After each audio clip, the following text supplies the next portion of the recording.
am saddened, but I'm not surprised.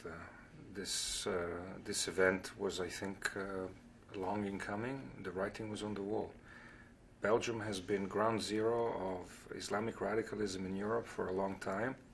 I personally lived there for 6 years. We knew that there were no-go zones inside the city where radical Islamic groups were active and able to, pretty much do whatever they wanted. And so it's not surprising that it's come to this. It's very sad. Mm-hmm. And why don't you think the police are active in the no-go zones, and how do they change that? They're active, but it's extremely difficult because of the growing numbers of people from the Muslim community who are living in the country, who have become intimately intertwined in the local politics. A lot of Belgian politicians today rise from those communities, especially on the French-speaking left of center side, and they pander to radical Islamic narrative, and they have done everything in their power to downplay the problem. This is the result. Mm-hmm. Do you think this attack was in retaliation to capturing the mastermind behind the Paris attacks? It takes months, if not years, to plan and coordinate such a sophisticated attack. Although we lacked all of the details, the fact that there were at least 3 locations struck almost in coordinated, simultaneous fashion. The fact that there were 3 different devices going off at the airport. The scale of the victim suggests a very sophisticated devices involved.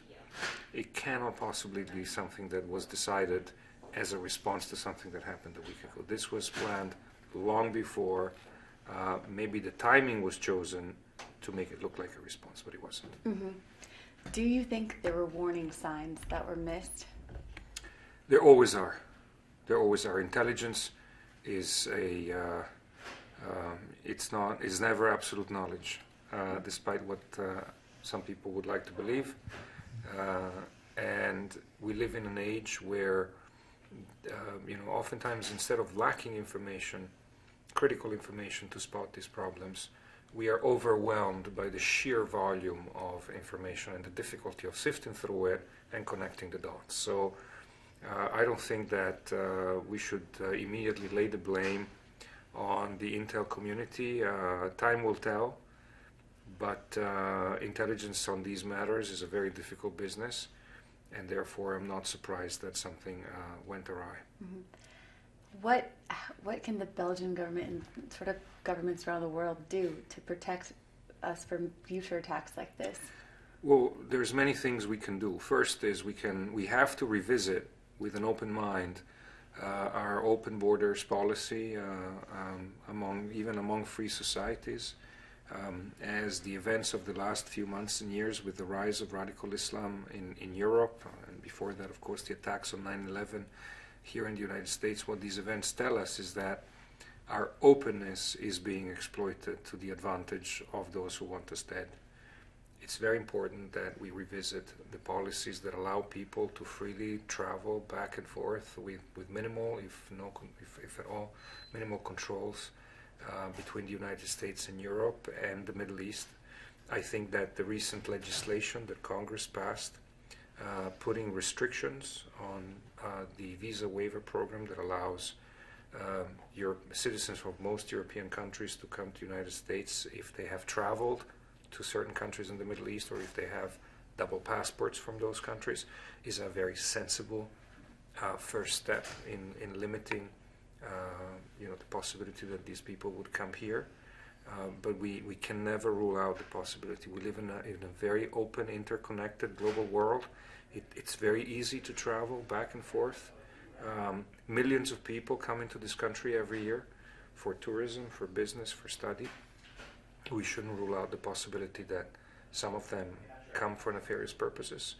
And we should take into account that we need to be a little more aggressive in our surveillance of communities that are more likely than others to host such people, maybe unintentionally, unwillingly, unknowingly, but still, nevertheless, we need their cooperation too, in order to root out the bad apples in the cart.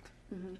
And what do you think about Trump's idea to ban Muslim refugees temporarily from coming into the U.S.? I think that in its soundbite nature, it's a crass and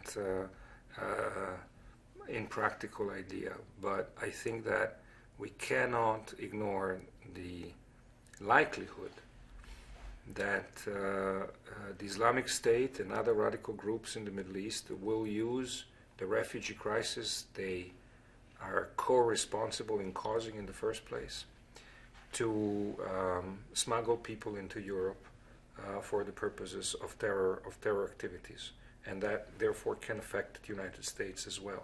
I think that what's needed in our humanitarian gestures, receiving and welcoming refugees, is very tough screening and scrutinizing measures to ensure that the people who are coming in are genuinely looking for a better place to live, to escape the atrocities of the Syria civil war, and not using that tragedy as a pretext to come here and commit acts of terror. Mm-hmm. And do you think the US and Belgium are at risk of another attack or in the Absolutely. future? Absolutely. I think that the entire European continent is very vulnerable and exposed to new attacks. But anyone who knows well the ideology of the jihadists knows that killing Americans alongside Jews and Israelis is the ultimate prize. Mm-hmm. Do you think the U.S. will see an attack on our soil in the near future?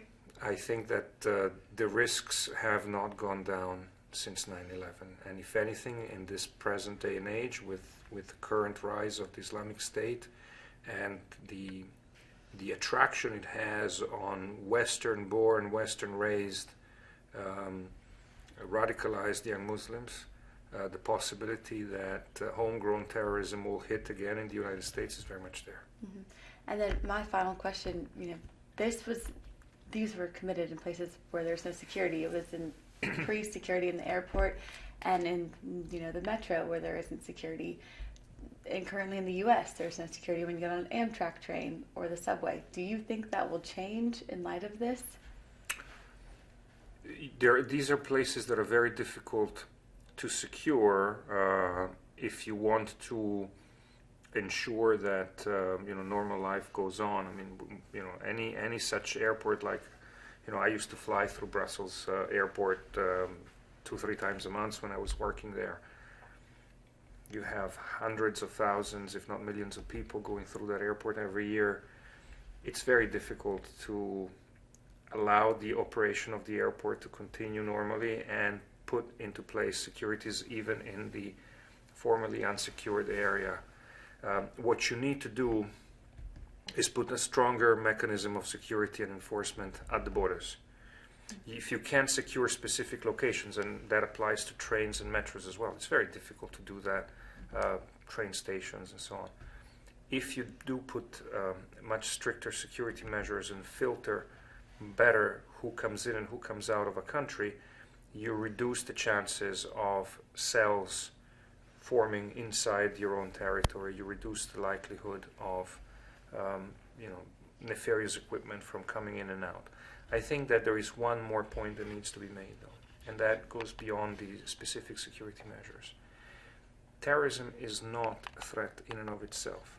It is the tactic that our ideological nemesis has chosen to use. And we will not even begin the road to winning this war against terrorists unless we tackle the radical Islamic jihadi ideology that motivates them. All of the security measures in the world ultimately cannot defeat an ideology that keeps on drawing supporters and enthusiastic people embracing it. Mm-hmm. Definitely. Well, thank you so much. That was Pleasure. great.